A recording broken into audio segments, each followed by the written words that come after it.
یہ قادر مطلق ہے جو چاہے کر دے.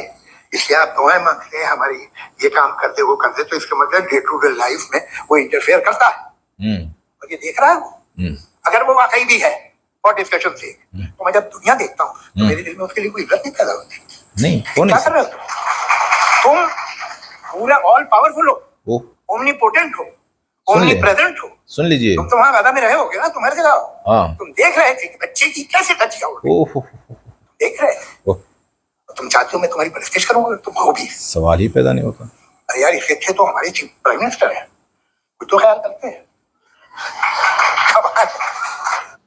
یہ جاوید اختر صاحب ہیں جو انڈین فلموں کے لیے کہانیاں لکھتے ہیں اور انکار کرتے ہیں اللہ تعالیٰ کے وجود سے. وجوہات بھی بیان کرتے ہیں کہ میں کیوں اللہ تعالیٰ کے وجود کا انکار کر رہا ہوں. اور انہوں نے جو کہا تو ان کے مقابلے میں کسی چینل نے ایک مفتی صاحب کو بلایا اور مفتی صاحب نے جوابات بھی دے دیے، اور مفتی صاحب کے ماننے والے اور سارے مسلمان تالیاں بجاتے ہیں، واہ واہ کر رہے ہیں کہ بھائی مفتی صاحب جیت گئے، مفتی صاحب جیت گئے. اور مفتی صاحب نے جاوید اختر جیسے خدا کے انکاری کو لاجواب کر دیا ہے. تو میرے بھائیوں، اگر یہ لاجوابی ہے، اسی کو آپ کہتے ہیں شکست، تو میں اس کو شکست تسلیم نہیں کرتا. اور مفتی صاحب نہیں جیتے. جیت تب میں مانوں گا کہ جب اس نشست کے بعد،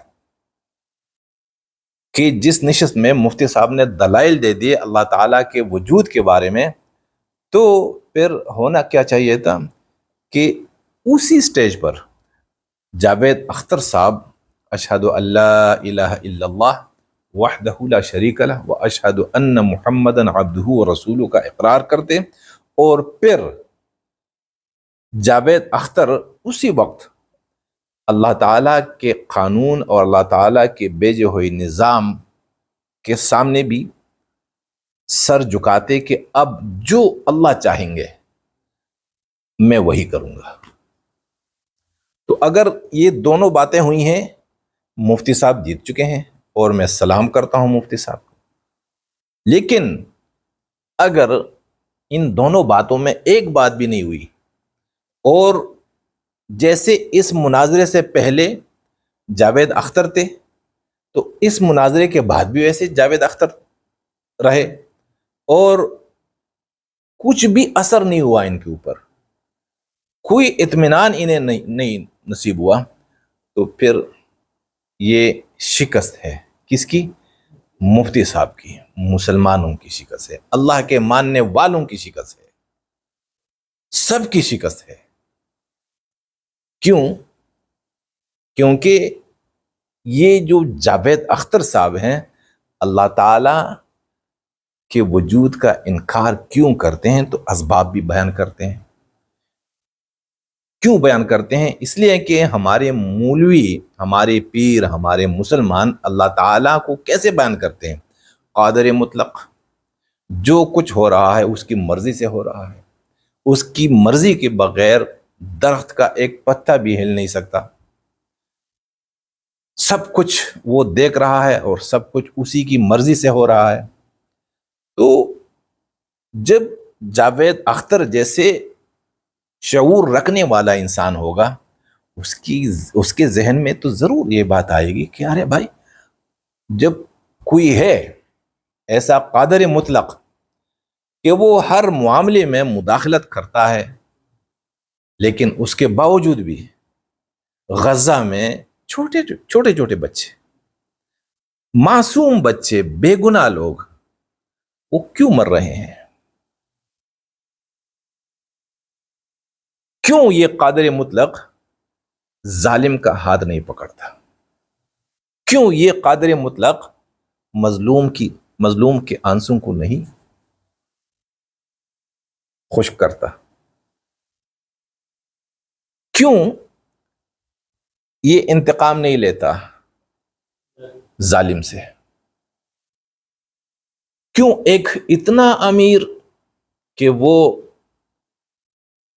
ماسکو سے صرف ناشتے کے لیے فرانس جاتا ہے، فرانس، اور اتنا امیر کہ اسے پتہ ہی نہیں کہ میرے پاس کتنے پیسے، اتنی جاگیر کہ اسے پتہ نہیں کہ میری جاگیر کتنی، اور ایک اتنا غریب جسے کھانے کے لیے کچھ نہیں،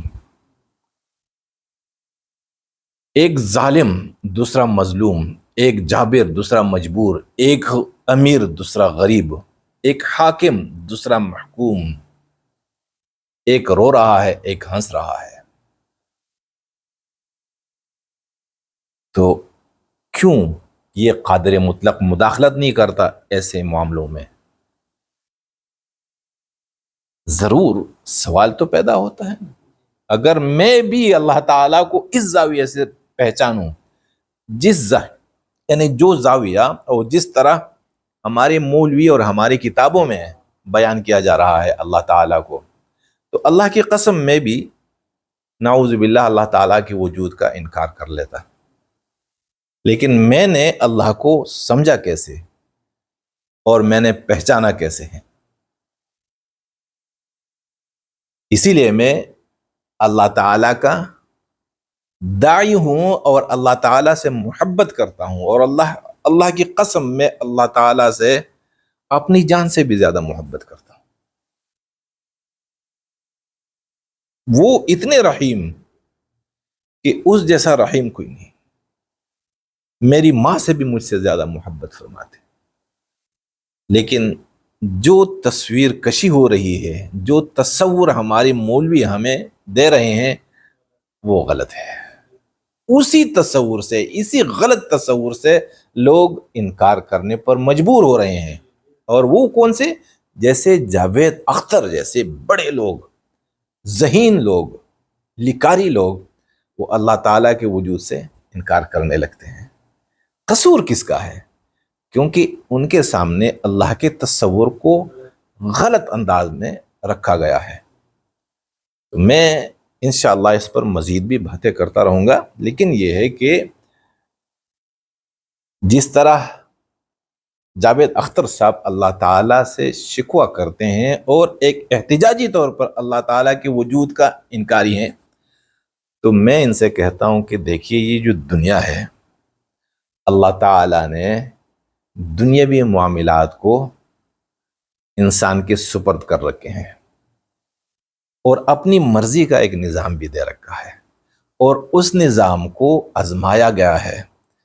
اس نظام کے نفاذ کے لیے اللہ تعالیٰ نے اپنے بندے بھیجے ہیں نمونے کے طور پر، اور پھر ان بندوں کو اللہ تعالیٰ نے طاقت دی، اور اس طاقت کی وجہ سے اللہ تعالیٰ کے ان بندوں کے ہاتھ میں ریاستیں آئیں، اور انہی ریاستوں میں اللہ کے ان نیک بندوں نے اس نظام کو نافذ کر کے دکھایا۔ جس ریاست میں ایک ہی صف میں کھڑے ہو گئے محمود و ایاز، نہ کوئی بندہ رہا اور نہ کوئی بندہ نواز۔ جو غریب ہے اس کو اللہ نے غریب نہیں بنایا، جو مظلوم ہے اللہ نے اس کو مظلوم نہیں بنایا، جو رو رہا ہے اللہ اس کو نہیں رلا رہا ہے۔ یہ دنیا میں سارے معاملات اللہ نے انسانوں کو دے رکھے ہیں، لیکن جب دنیاوی معاملات اور یہ نظام اللہ کے نیک بندوں کے ہاتھوں میں ہوتا ہے، تو پھر کوئی ظالم نہیں ہوتا، کوئی مظلوم نہیں ہوتا، کوئی غریب نہیں ہوتا، کوئی امیر بھی نہیں ہوتا، کوئی کسان اور کوئی جاگیردار نہیں ہوتا، کوئی حاکم اور محکوم نہیں ہوتا، کوئی آقا اور کوئی غلام نہیں رہتا، سارے برابر ہوتے ہیں۔ لیکن جب اللہ کے وہ نیک بندے رخصت ہو جاتے ہیں، تو ان کے بعد پھر ایسے لوگ مسلط ہو جاتے ہیں جو کہ دنیاوی معاملات کو اپنی مرضی اور اپنی خواہشات سے چلا رہے ہیں۔ اللہ فرماتے ہیں نا کہ میں نے جتنے نبی بھیجے ہیں سب سچے تھے، کسی میں کوئی نقص نہیں تھا، لیکن کیوں دنیا میں بگاڑ ہے، فساد ہے، کیوں دنیا والے رو رہے ہیں؟ اس لیے کہ ان کے چلے جانے کے بعد کیا ہوا؟ فَخَلَفَ مِن بَعْدِهِمْ خَلْفٌ، جب ان کے بعد لوگوں نے وہی معاملات اپنے ہاتھ میں لی، وَخَلَفَ مِن بَعْدِهِمْ خَلْفٌ أَضَاعُوا الصَّلَاةَ وَاتَّبَعُوا الشَّهَوَاتِ، انہوں نے اللہ تعالیٰ کے اس نظام کو ضائع کر دیا۔ کیوں؟ کیونکہ وہ اللہ کی نہیں چلانا چاہتے تھے، وہ اللہ کی نہیں مانتے تھے، ان کی تو اپنی خواہشات تھے، وہ اپنی خواہشات کے کیا تھے؟ اطاعت کرتے تھے، تابع تھے اپنی خواہشات کے، اور اپنی خواہشات پر چل کر وہ دنیا کے معاملات چلاتے تھے، جس سے کیا ہوا کہ معاشرے میں ایک ناہمواری آ گئی۔ نبیوں کے زمانے میں معاشرہ ہموار ہوتا ہے، جب نبی چلے جاتے ہیں اور یہ درندے آتے ہیں، اپنی خواہشات کے غلام آتے ہیں، تو کیا ہوتا ہے کہ معاشرے میں بگاڑ اور ناہمواری آ جاتی ہے۔ پھر کوئی آقا بنتا ہے تو باقی غلام، حاکم تو باقی محکوم، جاگیردار تو باقی کسان، امیر تو باقی غریب، یہ ہوتا ہے۔ اور ان کے لیے اللہ نے فرمایا کہ فَسَوْفَ يَلْقَوْنَ غَيًّا، ان کے لیے میں نے انتظام کیا ہوا ہے، جو میرے قانون کو اپنے ہاتھوں میں لے کر میرے بندوں کو حیوان بنا کے ان کا خون چوستے ہیں، چھوڑوں گا نہیں۔ تو اللہ تعالیٰ کی عدالت یہاں نہیں ہے، اللہ تعالیٰ کی مداخلت انسانوں کے معاملات میں نہیں ہے۔ جو قدرتی معاملات ہیں اللہ تعالیٰ ان کو چلا رہے ہیں، اسباب وہ بھی اسباب کے حوالے ہیں، لیکن قیامت کے دن اللہ تعالیٰ کی عدالت لگے گی، اور قیامت کے دن اللہ پوچھیں گے۔ تو اس زاویے سے جب ہم اللہ کی تعریف کریں گے، اللہ تعالیٰ کے تصور کو لوگوں کے سامنے رکھیں گے، لوگ مانیں گے۔ جس طرح نبی آتے ہیں تو نبی کے ماننے والوں میں یا نبی کے ماننے سے پہلے کوئی ہندو، کوئی مسلم، کوئی عیسائی نہیں ہوتا، سارے انسان ہوتے ہیں، اور جب نبی آتے ہیں تو پھر بھی سارے انسان بن جاتے ہیں، لیکن عظیم انسان بنتے ہیں۔ اس وقت انسانوں میں صرف کیا ہے کہ نبی آ کر مظلوموں کا نعرہ لگاتے ہیں، مظلوموں کو اپنے ساتھ کر دیتے ہیں، پھر مظلوم کی طاقت سے ظالم کے گریبان میں ہاتھ ڈال دیتے ہیں، ان کو تخت سے گرا دیتے ہیں، خود تخت پہ بیٹھ جاتے ہیں، پھر مظلوموں سے کہتے ہیں کہ دیکھیے یہ جو خزانے تھے ملک کے، ریاست کے، یہ ان کی ملکیت نہیں تھی، ان میں تمہارا بھی اتنا حق ہے جتنا ان کا حق تھا، اور میرا بھی اتنا حق ہے جتنا تمہارا ہوگا۔ حضرت عمر جب وہ خطبہ دے رہے تھے تو جسم سے وہ بھاری تھے اور قامت بھی بڑی تھی، تو مالی غنیمت میں جو کپڑا آیا تھا انہوں نے ایسا جبہ پہنا تھا کہ ایک بندے کے کپڑے سے ان کے لیے لباس یا جبہ نہیں بن سکتا۔ تو کسی نے اعتراض کیا کہ بھائی ہمیں جو کپڑا ملا ایسا جبہ تو ہمیں نہیں ہو سکتا، آپ کو کیسے زیادہ ملا مالی غنیمت میں؟ تو انہوں نے وضاحت دی کہ بھائی ٹھیک ہے، ایک تو میرا تھا، لیکن میرے بیٹے کو جو ملا وہ بھی تو تھا نا، تو انہوں نے اپنا حصہ مجھے دے دیا، اس لیے تو میرے کپڑے بن گئے اس سے۔ اس سے کیا سبق ملتا ہے کہ یعنی ریاست کے خزانوں میں، زمین کے اندر جو کچھ بھی ہے، ان سب میں جتنا حصہ ایک بادشاہ کا ہے اتنا حصہ ایک غریب کا بھی ہے، ایک کسان کا بھی ہے۔ یہ زمین کسی کی ملکیت نہیں ہے، یہ کسی کی کروڑوں، لاکھوں، ہزاروں اور سینکڑوں ایکڑ زمین ہوگی، اور کسی کو سر چھپانے کی بھی جگہ نہیں ملتی۔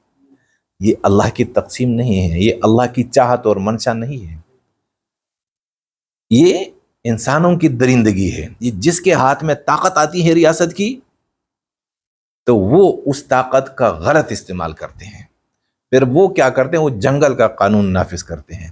جنگل میں کیا ہوتا ہے، جو بڑا جانور ہوگا وہ سب سے بڑا ظالم ہوگا، اور جیسے شیر ہے نا، وہ جسے بھی چاہے کاٹ لے، کوئی احتجاج نہیں کر سکتا، کیونکہ وہاں قانون نہیں ہے۔ وہاں قانون کس کا ہے؟ طاقت کا۔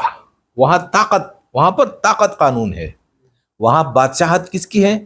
طاقت کی ہے۔ وہاں راج طاقت کا ہے۔ تو وہی قانون انسانی معاشرے پر وہ لاگو کر دیتے ہیں۔ پھر لوگ سمجھتے ہیں کہ جو میں غریب ہوں خدا نے مجھے غریب بنائے، کیونکہ ہمارے مولوی، ہمارے پنڈت، ہمارے پادری ہمیں یہی کہتے ہیں کہ بھئی اللہ کی تقسیم ہے۔ نہیں، اللہ کی تقسیم نہیں ہے۔ جا کے اللہ کی کتابوں کو دیکھ لے،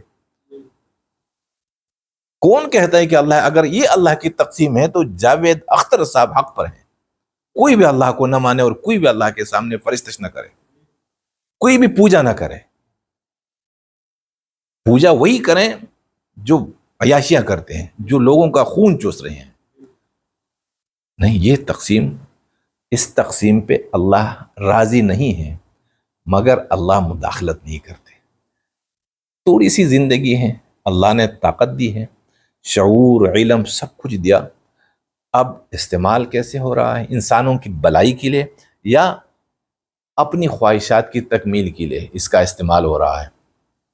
بس آپ دیکھ رہے ہیں پھر اس کا نتیجہ یہ فساد کی صورت میں نکلا ہوا ہے۔ اور یہ انشاءاللہ جو ظالم ہیں، اگر یہ کہتے ہیں کہ آخرت میں ہمیں کچھ نہیں ہوگا، ہم حج کرنے سے، عمروں کرنے سے یا مندر و مسجد بنانے سے ہمارے مزے ہوں گے، نہیں، قیامت کے دن تمہیں سزا ہوگی۔